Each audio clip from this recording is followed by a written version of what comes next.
अच्छा सुनो, अशांति का कारण समझते हो क्या? समझते हो? अशांति के कई कारण है, पर एक प्रमुख कारण है जो कॉमन ज्यादा लोगों में रहता है। जो है उसकी कोई इज्जत नहीं, जो नहीं है वो चाहिए। जो करोड़ों की चीज प्राप्त है उसकी कीमत 2 कौड़ी की समझता है, और जो 2 कौड़ी की है मिली नहीं है उसे करोड़ों की समझता है। अपनी घरवाली को देखता तक नहीं, और पड़ोसन के लिए चश्मा लगाना।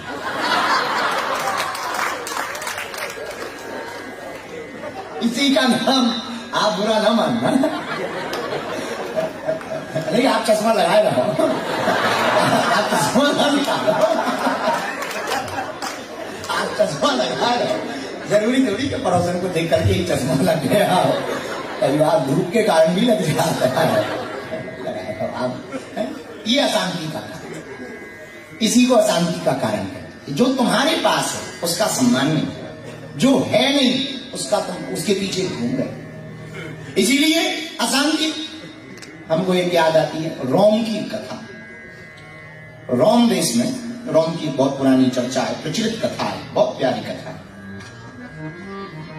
एक आदमी रहता था शेख चिल्ली।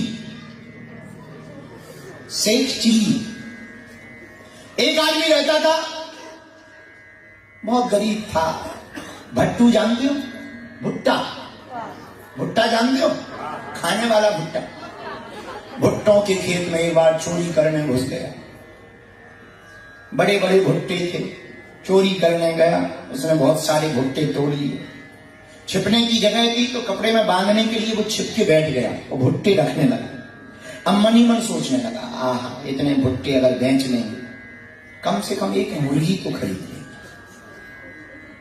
फिर सोचने लगा अगर मुर्गी आ गई तो अंडे निकलेंगे, अंडे को बेचेंगे तो रुपया मिलेगा, रुपया मिलेगा तो हम गाय को खरीदेंगे। अभी भुट्टे बेचे तक नहीं और गाय आके भी बिकने लगी। फिर सोचने लगा गाय आएगी, दूध को बेचे, उससे रुपया जुड़ेगा तो भैंस खरीदेंगे। फिर सोचने लगा भैंस आएगी, भैंस के बच्चे होंगे, उनको बेचेंगे, रुपया आएगा तो खेत खरीदेंगे। और खेत दूसरा क्यों, यही ले लेंगे जिसमें भुट्टे लगे। फिर खेती कौन सी करेंगे? भुट्टों की ही खेती करेंगे। फिर सोचने लगा कि अगर भुट्टों की खेती करी तो जैसे हम चोरी कर रहे कोई और करेगा। इसने कहा कर ही नहीं सकता। बोले कैसे हैं? बोले तो हम खेत पर ही रहेंगे। और जोर से चिल्ला के, वो भूल ही गया कि खेत अभी लिवा गया, जोर से चिल्ला के बोला सावधान। जो खेत का मालिक था जो डंडा ले लिया,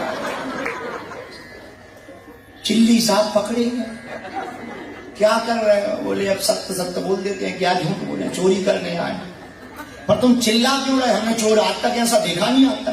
बहुत गजब के चोर हो तुम, जो चिल्ला रहे, सावधान चिल्ला रहे, अपनी चोरी अपने हाथों पकड़वाए। बोले अब ये भी पूछने वाली बात नहीं है, बताने योग्य नहीं है। नहीं बताओ बताओ, अब पकड़े तो गई हो, कम से कम बताओ, हो सकता छोड़ दे हम। तो बोले अब बात तो ऐसी है कि बताने योग्य नहीं है, फिर भी तुम पूछ रहे तो बता देते हैं। दरअसल हम चोरी करने आए थे, सपने में खो गए और सोचने लगे कि भुट्टा बेचेंगे तो मुर्गी खरीदेंगे, मुर्गी के अंडे बेचेंगे तो गाय खरीदेंगे, गाय का दूध बेचेंगे तो भैंस आएगी, भैंस खरीद करके उसका बच्चे बेचेंगे तो धन आएगा, धन से तुम्हारे ही खेत खरीदेंगे, उसमें भुट्टा लगाएंगे, फिर हमें लगा कि हमारे जैसा तुम चोरी करने आए। तो हमने चोरी से बचाने का उपाय कि सावधान, तो हम पकड़े गए। ये अशांति का कारण है कि जो है नहीं उसको तुम सोच में ले आओगे तो अशांत रहोगे, और जो प्राप्त है उसी को पर्याप्त मानोगे तो तुम शांति में रहोगे। तो शांति को पाने का उपाय क्या है? शांति अगर चाहिए आपको, पीसफुल लाइफ जीना है, मुस्कुराती हुई आपको जिंदगी जीना है, और कोई उपाय नहीं है। एक सर्वोत्तम उपाय है। हनुमान जी से कहो जो मिला है वो कम नहीं है, जो नहीं मिला उसका कोई गम नहीं है, जो मिलेगा वो सिर्फ एक ख्वाब है, पर हे बालाजी जो मिला वो लाजवाब। इसलिए हनुमान जी के चरण पकड़ोगे तो होगा क्या? तुम्हें भजन जन्म जन्म के दुख बिसरा।